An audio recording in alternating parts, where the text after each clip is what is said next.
I researched her mother's family history, my family history. I found no other child that had ever been diagnosed with leukemia. This was just out of the blue. That nagging question stayed with me throughout her illness, through her death, and all those years after.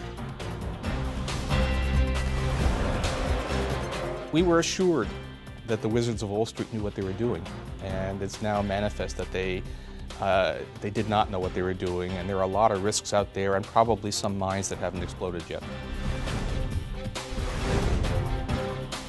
I don't think I would have been ready to do this as a 20-year-old or 25-year-old. But I do think we've gotten such a bad rap, and you know what? We're really good folks. And I don't mean me personally, I mean Americans. And it's time we let people know about that. So in a way, we're doing that one by one. We'll bring you the news tonight on Dan Rather Reports.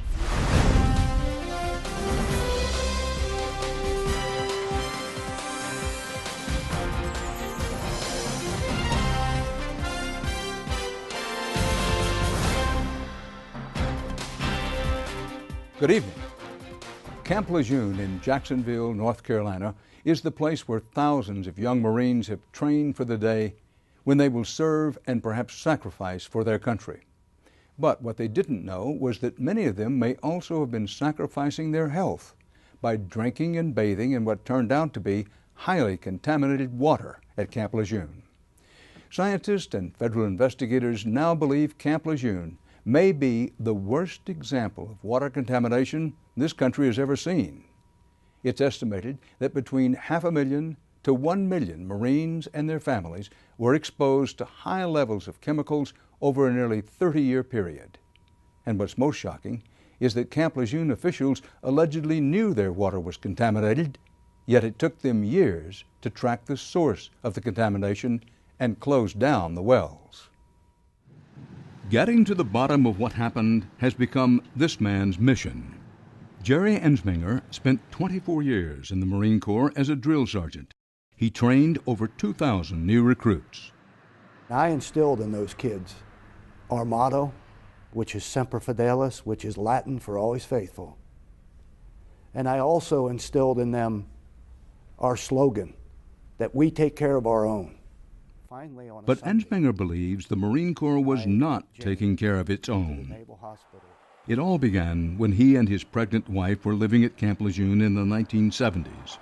After their daughter Janie was born, they lived a typical military life, until one day when Janie was 6 years old.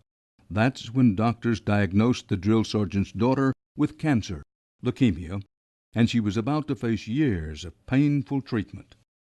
Janie's chemotherapy made her extremely sick. Her treatments turned her into a freak. She would gain 30-some pounds when she was on the steroids. She'd lost her hair. The other kids at school picked on her. She'd come home crying, frustrated, depressed. I'd have to take her out in the evenings and walk and try to make sense of this thing and tell her that these kids don't understand. But it didn't make it any better for her. Janie went through hell.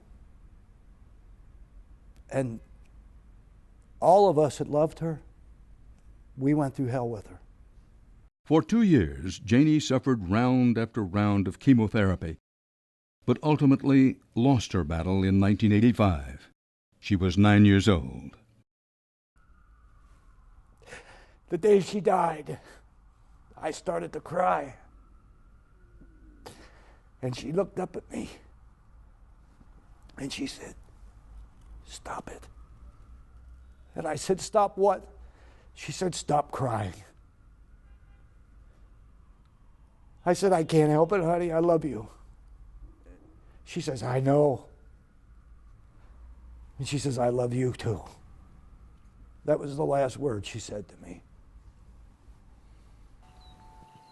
While his daughter was dying, the Marine sergeant, who was used to a world of order, tried to do everything he could to overcome his feeling of helplessness.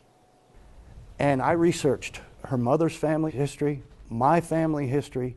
I found no other child that had ever been diagnosed with leukemia. This was just out of the blue. That nagging question stayed with me throughout her illness, through her death, and all those years after.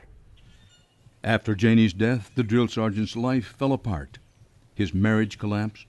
He was plagued by facts that just didn't add up. Then one night, 12 years after his daughter's death, he happened to catch a local newscast about water contamination on his former base at Camp Lejeune. I was coming out of the kitchen with a plate of food to watch the evening news. And the lead story on the news, the reporter said that the Agency for Toxic Substances and Disease Registry had released their public health assessment for Camp Lejeune, and the chemicals that they had found in the drinking water were linked to childhood, or possibly linked to childhood cancer, primarily leukemia. I dropped my plate right there in the living room floor. That report set him on a decade-long search for the truth. According to Ensminger, it all began here, at a Camp Lejeune housing complex called Tarawa Terrace. This was where he was living when his wife was pregnant with Janie. It is also where testing uncovered high levels of toxic chemicals in the drinking water. The most highly contaminated well on Tarawa Terrace was Tarawa Terrace's well number 26, which is located right over there by that sign right there where it says Terrawa Terrace 1. That well has long since been closed and locked. This yellow post, the only remaining symbol of what was.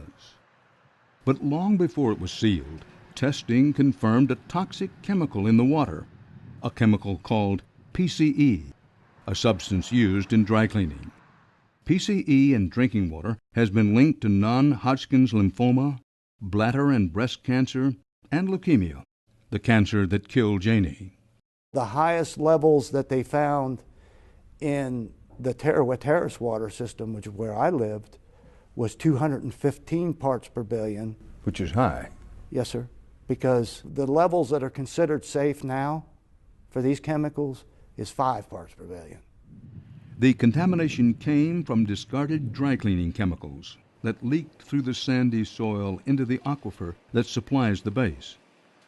The dry cleaner is just a stone's throw from base property. The business has since changed names and is under new management. This map from the base shows the proximity of the contaminated well to the housing area at Tarawa Terrace, where Sergeant Ensminger and his family lived. But while this contamination was coming from off base, there was other toxic dumping taking place on the base itself. A back area of the post known as Lot 203 had been the dumping ground since the base opened in the 1940s. Everything from cleaning solvents to drums of now banned pesticide DDT were discarded here. Former Marine Joe Paliotti worked for 16 years dumping toxins on the lots, as he acknowledged to a local TV station. They'll come down there, we used to dump it. DDT, cleaning fluid, batteries, transformers, vehicles, anything the surplus the government had. I knew sooner or later something was going to happen. Even after I retired, I say somebody's going to pay for it. This interview was taped in 2004, a week before Paliotti died of cancer. Cancer he thought was caused by working around the toxins. Jerry Ensminger also spoke to him shortly before his death. And he told me they had a truck that had a tank on the back that they would dump partial containers of solvents, DDT, you name it. When it came into that lot, they didn't want to put this stuff back in through the system. They were told to dump it, get rid of it. But perhaps most remarkable was that when the military decided to build another well at the base in the 1970s, the site they chose was an area adjacent to Lot 203, the dumping ground. The well supplied water to a base housing complex called Hadnot Point. Years later, water testing confirmed a slew of chemicals, but primarily a chemical called TCE, a solvent used for cleaning metal parts and a known carcinogen in high concentrations. 1,400 parts per billion. Multiple documented readings. That's almost 300 times the recommended limit. TCE in drinking water has been linked to brain and spinal defects, cleft lip and palate, and childhood leukemia. The area around the dumping ground is fenced off with a hazardous waste sign now, but look how close the well was to that site. The grassy area highlighted is where the well was drilled, just yards from the contamination site. But learning of the contamination wasn't the biggest surprise of Jerry Ensminger's investigation. According to what he says he found, the Marine Corps knew of the poison in the water and didn't shut down the wells for years. Ensminger obtained copies of this 1980 internal lab report that warned the water was highly contaminated, yet no action was taken to close the wells. 2 years later, the lab was asked to test for other chemicals, but it came across TCE and PCE in levels that, according to this internal document, quote, appeared to be at high levels and hence more important from a health standpoint than the other chemicals they were being asked to test for. For good measure, the lab added, "For these reasons, we call the situation to the attention of Camp Lejeune personnel." Despite being warned that Camp Lejeune's water was contaminated, the base did not close its contaminated wells until 5 years later, the same year Janie died. Hindsight's 2020. The chemicals are now regulated. We wish we would have shut them down sooner or acted more quickly. Absolutely.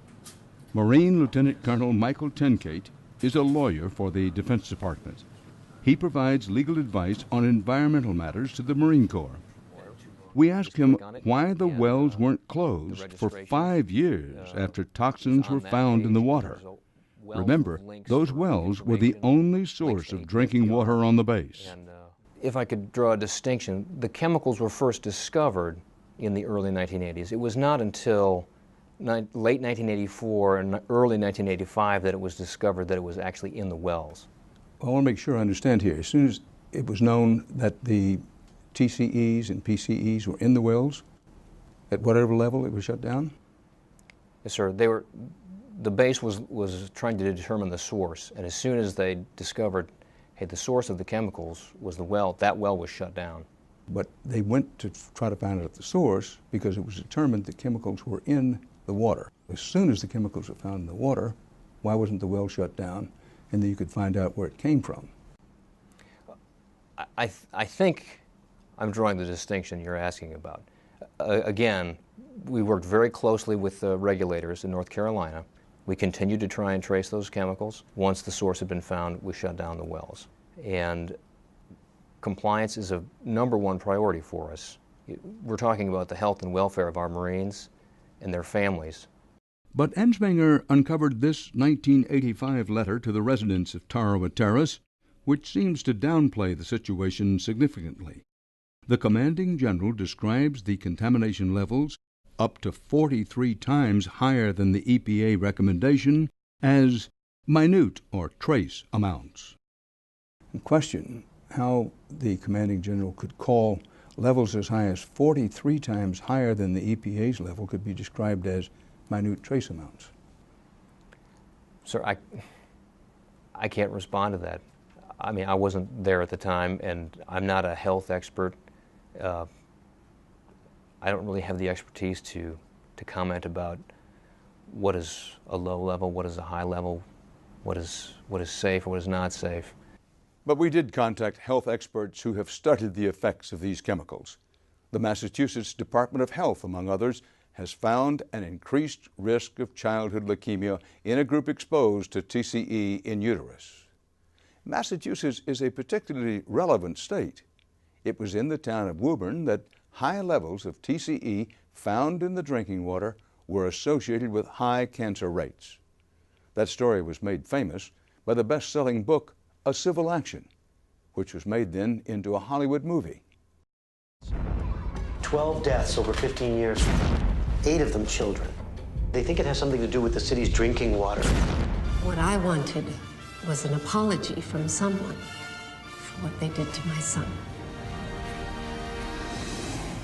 What does this have to do with the Marines at Camp Lejeune? Well, when the movie was released in 1998, the director of Camp Lejeune's toxic cleanup program wrote in an internal email that he wanted to delay health questionnaires being sent to former residents of the base who might have also been affected by TCE and PCE. He wrote, "Just a thought, with the movie coming out in December, can we delay the questionnaires until April-May timeframe?" And a follow-up email then states, "P.S. It appears we have to put off the questionnaires being mailed until at least February 99. Anybody who knows the Marines knows that part of their code is leave no Marine behind. In this case, have Marines been left behind? Sir, we don't want that to happen. That's why we want to find every former resident and make sure that they have the most current information about this issue. The Marine Corps today says it's actively reaching out to former base residents. We're reaching out with internal publications, Marine Corps specific publications, veteran specific publications, as we cast the net wider, local newspaper, local radio spots, national newspaper. Tenkate says the Marine Corps has been vindicated by several studies. There have been 5 major investigations into this, one of which was conducted by the Marine Corps itself, directed by the Commandant, the Department of Justice, the U.S. Attorney's Office in North Carolina, the EPA's CID, Criminal Investigative Division, and the Government Oversight, GAO. They also investigated us as well into those very allegations, and they were found to be unfounded. But some scientists and investigators we talked to say they think these reports were biased, flawed, and inaccurate. And now the Defense Department is having to answer to Congress. Heavy exposure to TCE or PCE is not a nice thing, and the consequences are very, very serious in terms of health consequences. Michigan's John Dengel, chairman of the powerful House Energy and Commerce Committee, is leading a congressional investigation into what happened at Camp Lejeune. The report has not yet been released, but there's little doubt how Dengel feels. There was bad treatment of our military. There was dishonor and disregard for responsibilities of the leaders. There was disregard for the well-being of the military personnel. There was, quite frankly, something which smacked of cover-up and serious misbehavior on the part of leadership. Quite honestly, it was an outrage. And the Department of Defense now says it's trying to contact all residents who might have been affected by this contamination. You're an expert in this. Do you think their efforts have been enough? Remember, Camp Lejeune is a major military base. It's really one of the home bases of the Marines. So the Marines have been flowing through there with their families and dependents by the thousands. And now the question is, how many of them have they communicated with? I've got to say, pretty doubtful if they've communicated with them all. When you think about what the Department of Defense did and did not do, and what the ranking people, both military and civilian at Camp Lejeune, did and did not do, how they've handled this overall situation, what bothers you the most? Their absolute refusal to step up to the plate and accept some kind of responsibility. In an effort to force the Defense Department to take responsibility for the water contamination, Ensminger, along with over 1,000 former Camp Lejeune residents, has filed a claim against the Department of Defense. He feels it's the only way they will be held accountable for what happened to Janie. I had a person from Headquarters Marine Corps tell me in a phone conversation last year that I acted like I was filled with pent-up anger. I said, you have your child diagnosed with cancer. I said, and you go into the treatment room every time that child has a procedure done, and you hold that child while they perform that procedure, and that child's screaming in your ear. Daddy, Daddy, help me. Please don't let them hurt me. And the only response that I could say back to that child was, Janie, the only reason that they're hurting you is because they're trying to help you.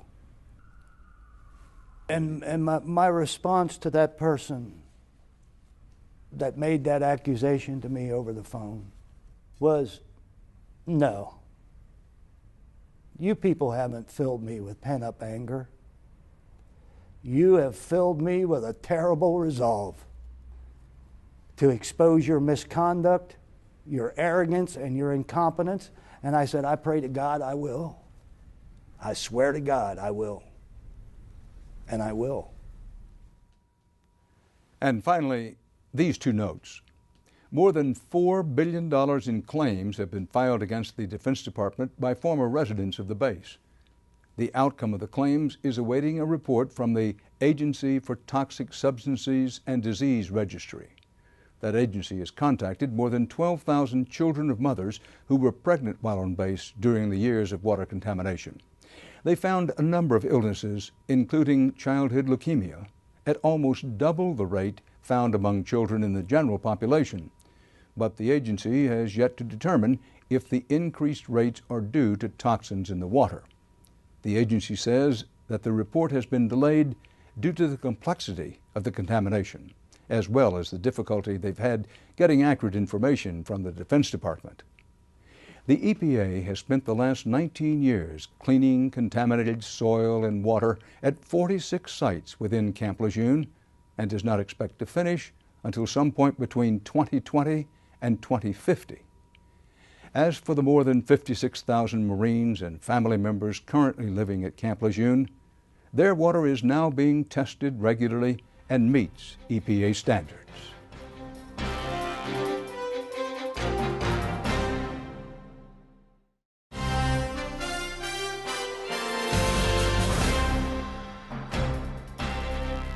Welcome back to the program. We've been making a special effort on this broadcast in recent weeks to bring you as much information as possible about concern number one in this country, the economy. It's a subject that is deep and complicated, but it affects or will affect every American. We're fortunate tonight to have one of the best explainers of economics around to share his thoughts. He's Professor Paul Krugman of Princeton University. He's also a columnist for the New York Times. But one of the big headlines in his life just occurred. Professor Krugman has been awarded the Nobel Prize in Economics. Congratulations, Professor, and welcome to the program. Thank you. Thank you for being here. What is the essence of the current story of economics in the United States and, for that matter, the globe?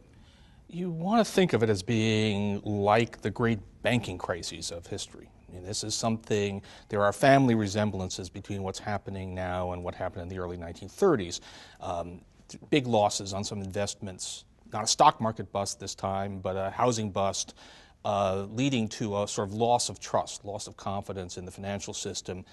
The only thing that's different now is that banks, traditional banks, big marble buildings that take deposits, have been fairly well regulated, have got a fairly good safety net, but it's other stuff, other institutions that in effect do the job of banks but aren't called banks, that aren't subject to the old regulations, are the ones that are in big trouble. And it's propagating. It's like 1931. When you say other institutions, you're talking about Wall Street investment firms, financial sector institutions. Investment banks, loan originators, complicated things, auction rate securities, but all of these things that promised one set of people that they had ready access to their money, while at the same time investing in other stuff that was supposed to be safe but has turned out not to be. Are we in a recession now, in your judgment? Have we been in one for a while? Or, as most of the so-called experts seem to put it, we're on the brink of a recession? Well, I guess it depends on what you mean by the word recession. But look, employment's been declining since the beginning of 2008. Unemployment rate has shot up from around 4.5% to over 6%. Industrial production is way down. If it's not a recession, it's the moral equivalent of a recession. It feels, it's a terrible economy for people trying to get a job, a lot of people losing their jobs. It's tough times. And you said 1931. What are the chances that that will turn out to be an overstatement? That, well, it's bad, we're in a recession, maybe a deep and lengthening recession, but not like the 1930s. Left to itself, this financial crisis would be an equivalent. we would be talking about Great Depression level collapse. Now we have two great differences between now and 1931. One is that we think we understand the economy a little bit better than Herbert Hoover did. The other is that we know that 1931 happened. The biggest reason to think we won't have another Great Depression is that people remember that there was a Great Depression and are taking actions in an attempt to head that off. But the underlying crisis is deep and broad. This is the real thing. And how long does it last? The last recession, although officially it ended after 8 months, it really was 2.5 years before the job market started to improve. There's no reason to think that this is going to be any shorter. The housing bust, there's a huge amount of adjustment to go on in housing. It's not quite clear where the forces for strong recovery come from. So we could easily be looking at 3 years more of a depressed economy. For people at home, what are we to do? What some practical advice? Or if your students come to you and say, listen, you just won the Nobel Prize for Economics, you must know what to do. Right. What to do?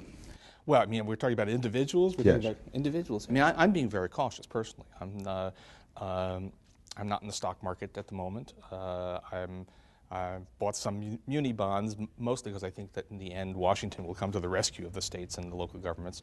But be careful. We were assured that the wizards of Wall Street knew what they were doing, and it's now manifest that they did not know what they were doing, and there are a lot of risks out there, and probably some mines that haven't exploded yet. The bailout, or if you prefer the word, the rescue. I've noticed, by the way, it's changed from a bailout to a rescue. Yeah, I'm a bailout guy, personally. All right. Call the a bailout. spade. What's in it for the taxpayers? What's in it for you, me, and other Americans? Well, consider the alternative. Basically, what we're doing now, as it now stands, what's happening is that the U.S. government is buying a stake in the banks.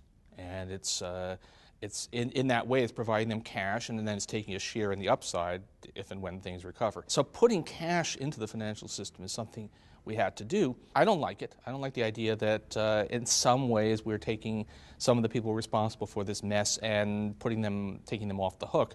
But you don't play games with financial collapse. You mentioned some of the same people who created this, or at least helped to create it, are now getting the benefit of the, quote, bailout. Yeah. There's a lot of public anger about that. And rightly so. And look, if you compare tale of two countries. In Britain, which actually set the model for the bailout we're now doing, we're actually following the lead of the British government. The British government is putting in quite strict restrictions on executive pay, putting on, the conditions for the bailout are designed as much as possible to prevent the guilty parties from benefiting from the whole thing. The United States, much less so. So, I would like to see a more aggressive saying, hey, we're coming to the rescue here. Quid pro quo is that we're not going to let, the executives who profited when things look good get away scot-free. But, that's a different question. We don't want to scrap the whole thing because of the injustice of it.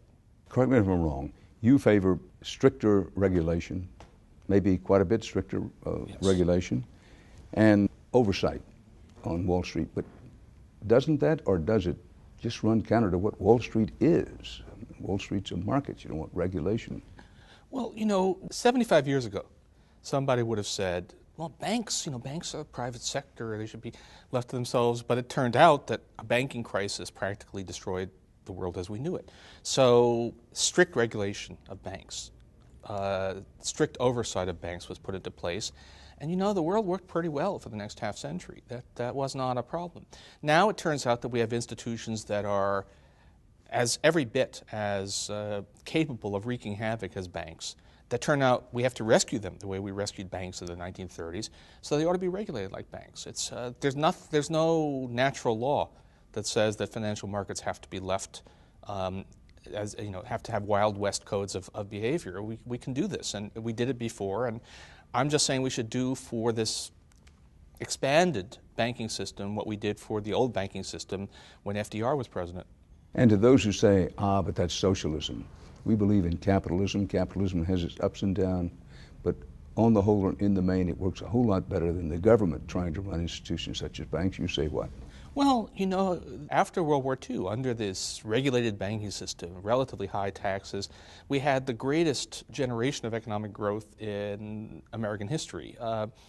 call it whatever, if you want to call it socialism, what's in a name? The fact of the matter is a market system with oversight, with some regulation, is something that has historically worked pretty well and a whole lot better than this, again, I say Wild West system that we've been running on for the last couple of decades. In brief, what's happened to us?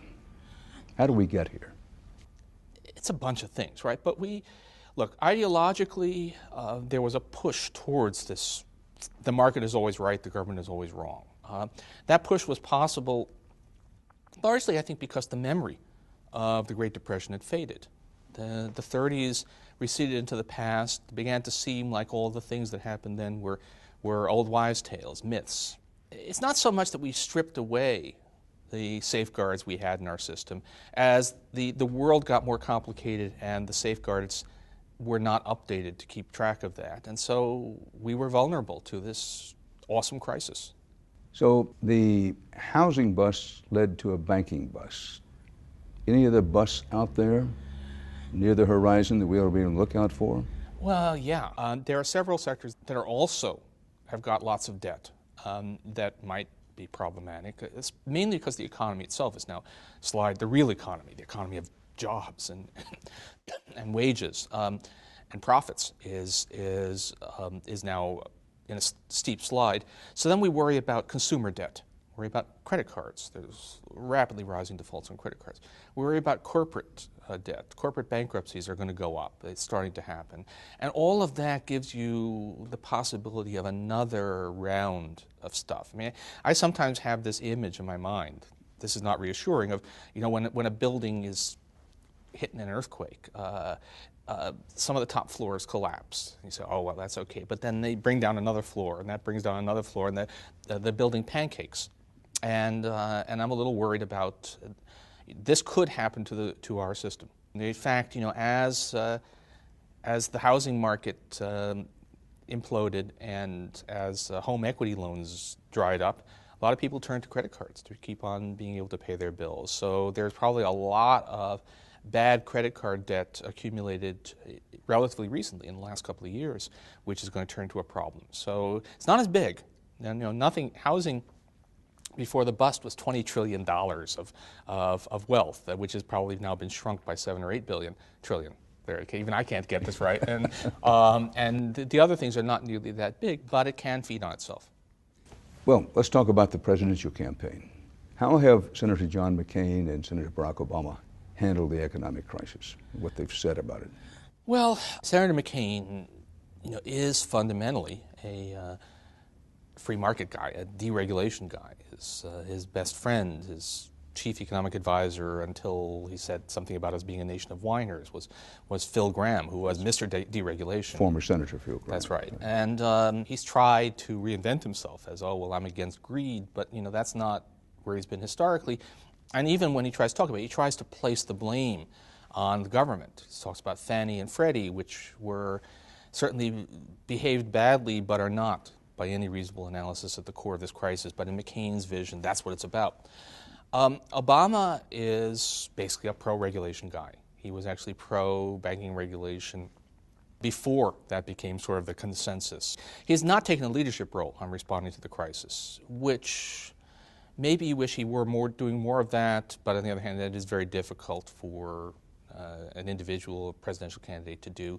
And he's making sense, and he's talking to people who make sense. So clearly, the polls have moved strongly in Obama's direction since the crisis hit, and that makes sense. If you were asking which of these guys seems to be on top of it, clearly Obama is looking more like he is. But fair to say you've been an Obama backer and supporter from almost the beginning. Well, I'm a New York Times columnist, which means I can't do endorsements, and in principle, you don't know which party I prefer, and all of that. And I had some skepticism about Obama during the primary fight because I actually basically considered him a little too conservative on economics for my taste, and also too unwilling to sort of make the case that progressive economic policies are better than conservative. It was a lot of this sort of both sides have been in error and I'm going to reconcile it. But lately, he's running as exactly the kind of candidate that I thought a Democrat should be. He's saying we're right, they're wrong, markets need regulation, Look at the track record of the Clinton administration, compare that with the Bush administration. So at this point, I certainly don't have any complaints about the Obama campaign. And as for what he will do if he is elected, and well, we'll see. But there are a lot of smart people around him. A lot of smart people around him, like whom?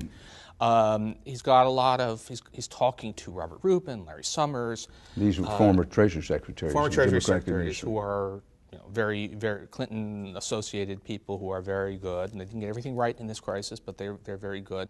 A lot of speculation. I have no idea, no inside sources, that Tim Geithner, who's the president of the New York Fed, and necessarily nonpartisan right now, might be the next Treasury Secretary. And Geithner has been really good, and he's been calling more of the shots right in this crisis than anybody else in a responsible position. If Senator McCain were to win, name me some people he might be likely to bring into his administration in Treasury and other key spots. Well, I mean, his chief economics person right now is Douglas Holtz-Eakin, the former Congressional Budget Office director. And Holtz-Eakin is a smart guy. But, I have every reason to think that former Senator Phil Gramm would be very much in the running for Treasury Secretary, which is a terrifying thought. Terrifying thought? Why? Because he's been utterly wrong about this, and he's Mr. Deregulation. If I were to name the two people most responsible for this crisis, it would be first Alan Greenspan, and then in fairly distant second place, Phil Gramm. So that's not good. Well, you mentioned Alan Greenspan. What was wrong with Alan Greenspan's term? He served under both Democratic and Republican presidents. Well, he presided during the 90s over an era of great prosperity and was given a lot of the credit for that, and deserves a little bit of that credit because he at least was willing to say, I'm not going to raise interest rates to choke off inflation until I actually see some inflation, which was a very good move, it turned out, because the economy proved to be much more capable of growth than most people imagined. But he really, two main things in terms of his monetary management. One was that the housing bubble was staring him in the face, and he refused to acknowledge it. Said, maybe there's a little froth in the markets, but I don't see a bubble. And he was repeatedly warned about the dangers of subprime lending, warned that the system was spinning out of control, and stood very strongly against doing anything about it. So we might have had some regulations, some efforts to curb the craziness if it were not that Alan Greenspan said, trust the markets, trust these things, trust these financial derivatives. They're a great thing. They eliminate a lot of risk. Let's play a game for a moment. A new president is in, whether it be Senator McCain or Senator Obama. Call you in, congratulations on your Nobel Prize. What is the first thing you think I as president should do? The first thing you do is rescue the real economy. We need expanded unemployment benefits to help the unemployed and also to pump money into the economy. We need infrastructure projects. Second thing to do is healthcare reform, and actually do them concurrently. Because that's the longer term thing, that's the most important thing to do. Where's the money for that going to come? You say pour money into infrastructure, take care of the health care problem. These are very expensive things. Well, they are, but it's a one-time expense. It's not an ongoing thing. And look, when you're in those kinds of circumstances, when you have a really depressed economy, you have to throw some of your fiscal caution to the winds and borrow and spend. I mean, the Great Depression was finally ended by a giant debt-financed public works program, otherwise known as World War II. It would be nice to say it was done through a deliberate effort, but we do need that. There are times when you want to be a fiscal hawk, when you want to say, look, we really got to get this deficit under control. This is not one of those times. What's the single most important thing for people to know right now about the economy? I'm talking about people who work every day, hope they can continue to keep their jobs, the kind of people who really form the spine of the country. I think the answer is play it safe. Saving is good. A good set of savings, at least a good fraction of them held in a place that is actually safe, like an insured bank deposit, is good. We talked a lot about Americans as investors, as Americans as risk-taking is a good thing, but we kind of forgot that, that's fine up to a point, but you really do want to make sure that you have an ability to cope if the worst happens, because sometimes it does. At some level, there's only so much that an individual can do, right? This is why we need good government, because what we need above all, individuals should do what they can, but what we need above all is a leadership that takes us out of this mess. Professor Krugman, thank you. Congratulations again on the Nobel. Thanks so much. And when we return, in service to America, the Peace Corps is taking a whole new look. We'll explain from the Caribbean in high definition next.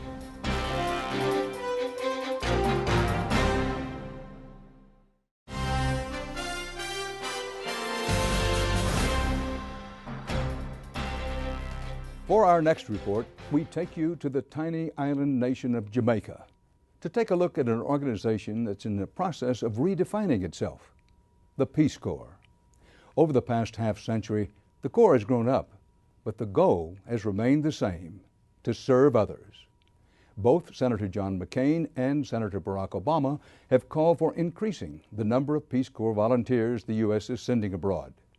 But where will these new volunteers come from? The Peace Corps has an idea. Down 50 miles of bumpy, winding roads from Montego Bay, far from the resorts and tourists, is the boisterous and bustling town of Black River. But another 5 miles outside of there lies the quiet beachside fishermen's village of Parity. It's a part of Jamaica the tourists don't see. Here, the unemployment rate is high and the literacy rate is low. It's a place the country of Jamaica said it needed help from the Peace Corps. So the Peace Corps sent someone with a lifetime of experience in caring for others. She doesn't look like your typical Peace Corps volunteer. Dorothy Miller is a retired nurse practitioner and 65-year-old grandmother of 6. In many ways, I am just like most grandmas because I love to do cookies, but most of the time I forget. I just forget all about how old I am. Joining the Peace Corps isn't what most grandmothers would do in their retirement. That's something usually reserved for shaggy-haired recent college grads seeking adventure. Dorothy spends her day planning and building new community spaces like parks and teaching computers to neighborhood kids. So we're going to change the font so that the typing looks different. Click on that and it will give us choices.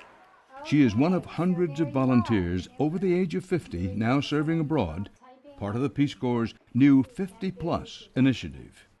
I had been dreaming about joining the Peace Corps since JFK created the Peace Corps in the 60s. At that time I had 2 small children, and it was impossible. When John Kennedy formed the Peace Corps in 1961, the United States was embroiled in a global war of ideas with the old Soviet Union.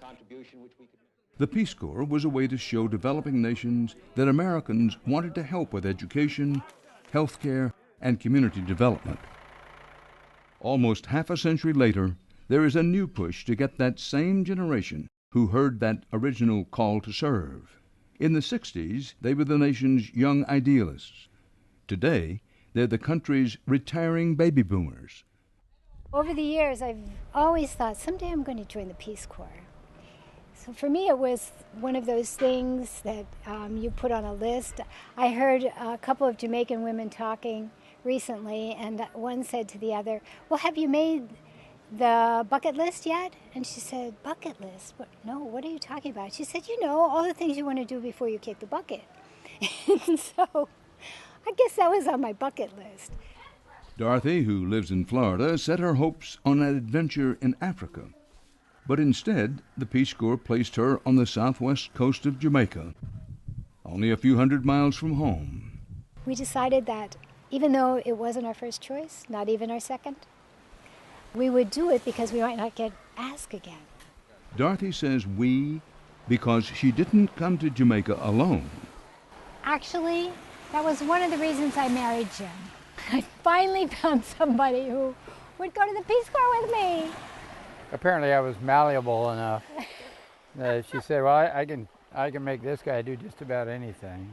It's a second marriage for both Dorothy and Jim Scott, who have been together for over 20 years. After their retirement, they'd been living a comfortable middle-class life in South Florida. Jim is one of a new crop of volunteers that never would have thought about joining the Peace Corps in the 60s, but with a nudge from Dorothy, he realized it was the right move for him now. I thought, okay, there's some adventure in that, and I'm adventuresome. There's some altruism in that. I like my country, and I'd like to represent it well. And I said, okay, all right, let's go for it. We concluded that these would be very valuable people to attract into the Peace Corps. And Ronald Shetter, director of the Peace Corps, isn't speaking about just Dorothy and Jim.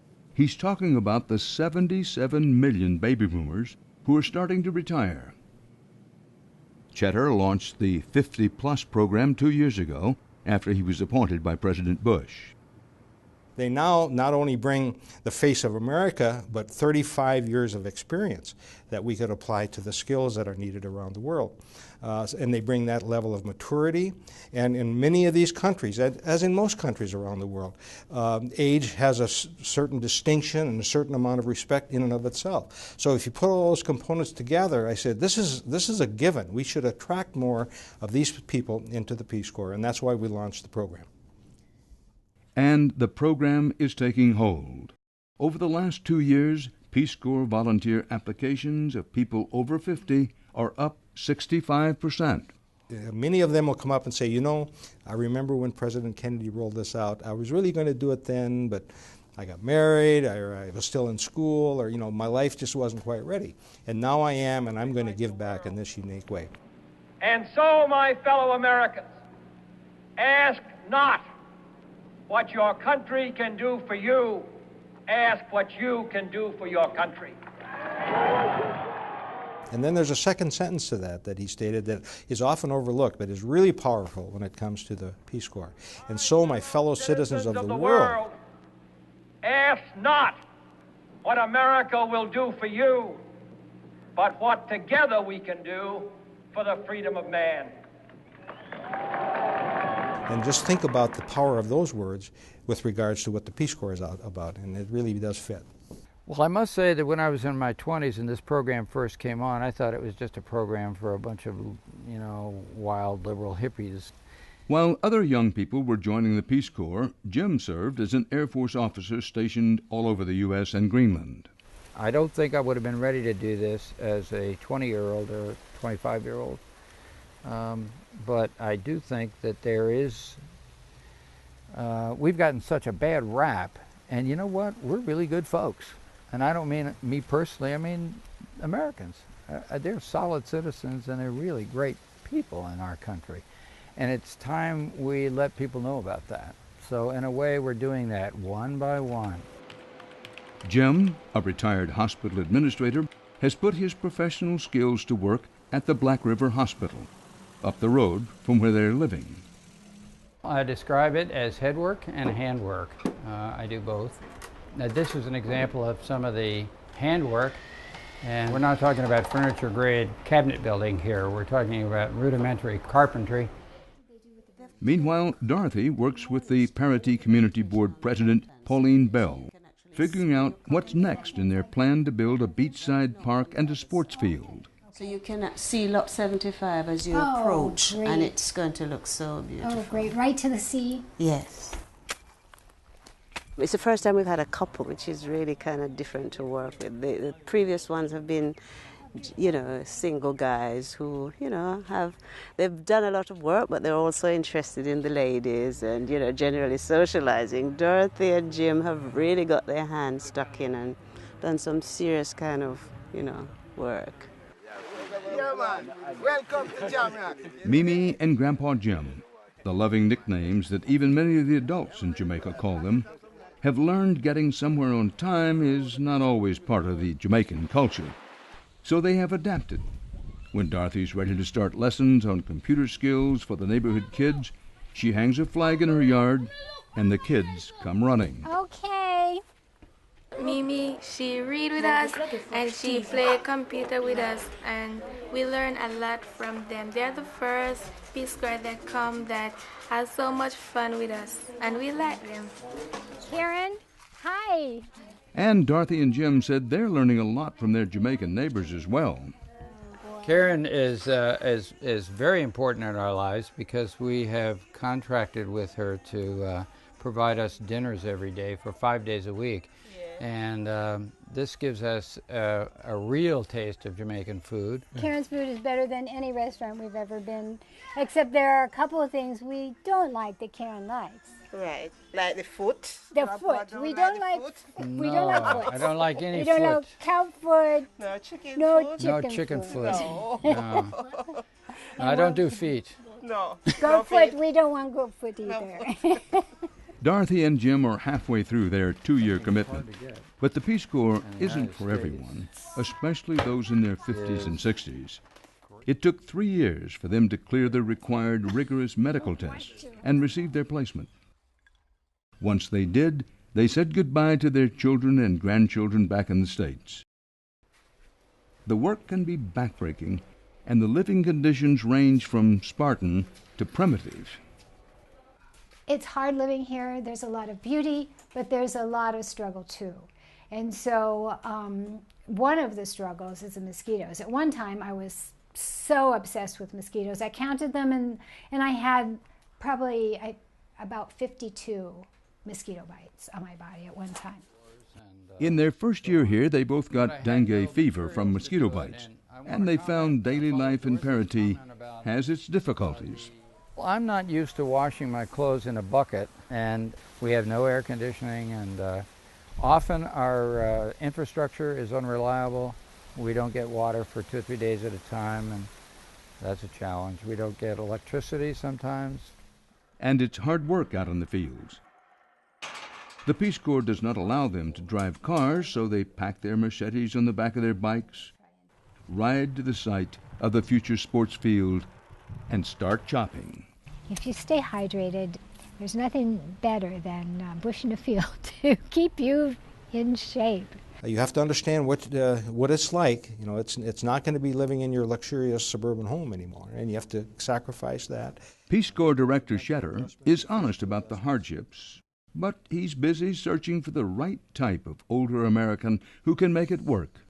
So many of the 50-plus people say to me, "I didn't know you wanted me," and we do.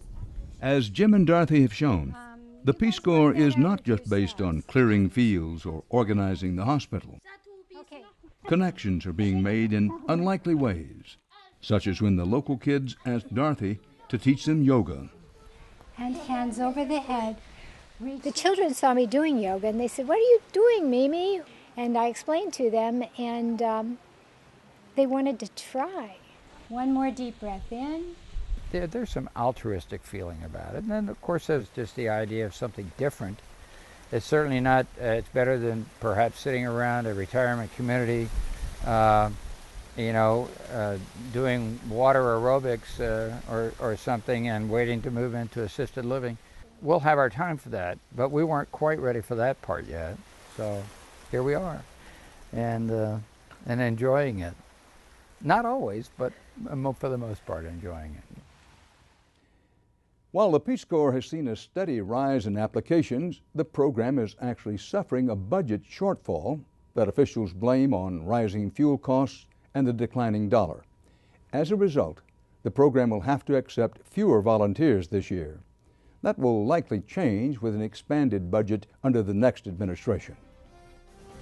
And that's our program for tonight. For HDNet from New York, Dan Rather reporting. Good night.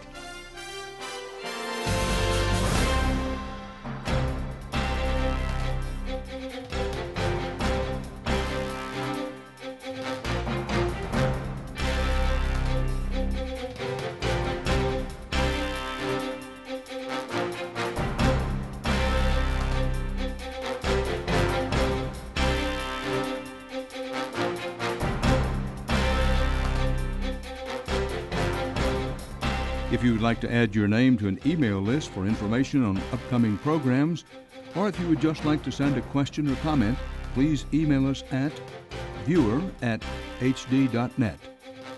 If you'd like more information on the water at Camp Lejeune, you can visit these websites.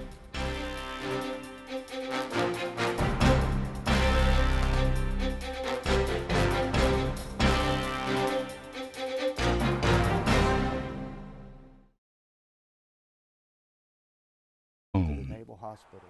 It all began when he and his pregnant wife were living at Camp Lejeune in the 1970s. After their daughter Janie was born, they lived a typical military life. Until one day when Janie was 6 years old.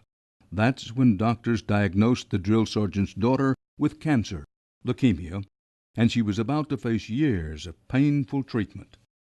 Janie's chemotherapy made her extremely sick. Her treatments turned her into a freak. She would gain 30-some pounds when she was on the steroids. She lost her hair. The other kids at school picked on her. She'd come home crying, frustrated, depressed. I'd have to take her out in the evenings and walk and try to make sense of this thing and tell her that these kids don't understand. But it didn't make it any better for her. Janie went through hell.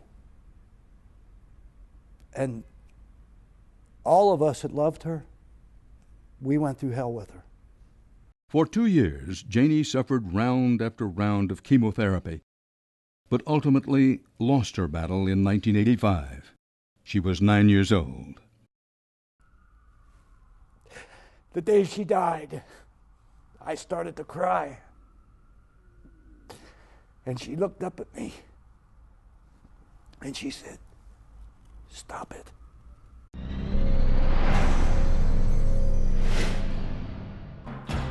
I researched her mother's family history, my family history. I found no other child that had ever been diagnosed with leukemia. This was just out of the blue. That nagging question stayed with me throughout her illness, through her death, and all those years after. We were assured that the Wizards of Wall Street knew what they were doing, and it's now manifest that they did not know what they were doing, and there are a lot of risks out there and probably some mines that haven't exploded yet. I don't think I would have been ready to do this as a 20-year-old or 25-year-old. But I do think we've gotten such a bad rap, and you know what? We're really good folks. And I don't mean me personally, I mean Americans. And it's time we let people know about that. So in a way, we're doing that one by one. We'll bring you the news tonight on Dan Rather Reports.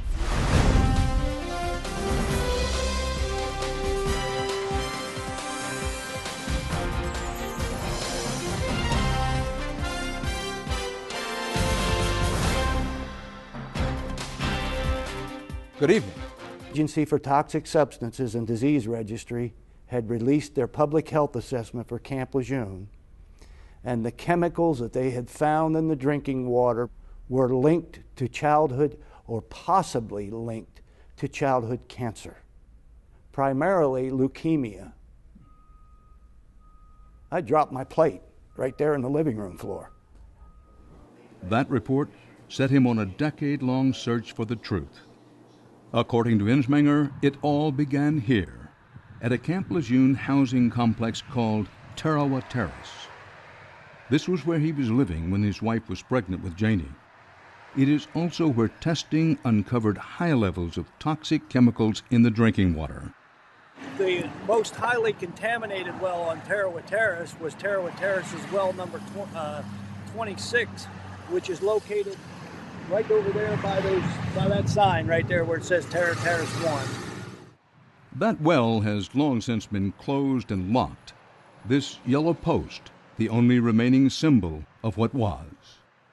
But long before it was sealed, testing confirmed a toxic chemical in the water, a chemical called PCE, a substance used in dry cleaning.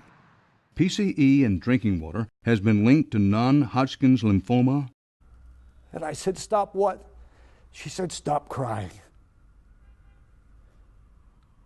I said, "I can't help it, honey. I love you." She says, "I know." And she says, "I love you too." That was the last word she said to me. While his daughter was dying, the Marine sergeant, who was used to a world of order, tried to do everything he could to overcome his feeling of helplessness. And I researched her mother's family history, my family history. I found no other child that had ever been diagnosed with leukemia. This was just out of the blue.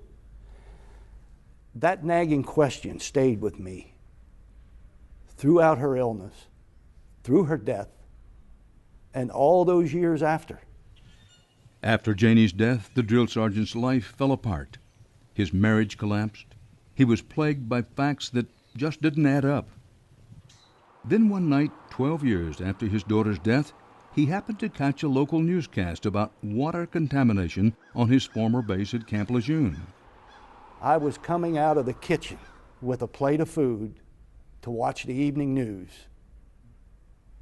And the lead story on the news, the reporter said that the Camp Lejeune in Jacksonville, North Carolina, is the place where thousands of young Marines have trained for the day when they will serve and perhaps sacrifice for their country. But what they didn't know was that many of them may also have been sacrificing their health by drinking and bathing in what turned out to be highly contaminated water at Camp Lejeune. Scientists and federal investigators now believe Camp Lejeune may be the worst example of water contamination this country has ever seen. It's estimated that between 500,000 to 1 million Marines and their families were exposed to high levels of chemicals over a nearly 30-year period. And what's most shocking is that Camp Lejeune officials allegedly knew their water was contaminated, yet it took them years to track the source of the contamination and close down the wells. Getting to the bottom of what happened has become this man's mission. Jerry Ensminger spent 24 years in the Marine Corps as a drill sergeant. He trained over 2,000 new recruits. I instilled in those kids our motto, which is Semper Fidelis, which is Latin for always faithful. And I also instilled in them our slogan, that we take care of our own. But Ensminger believes the Marine Corps was not taking care of its own.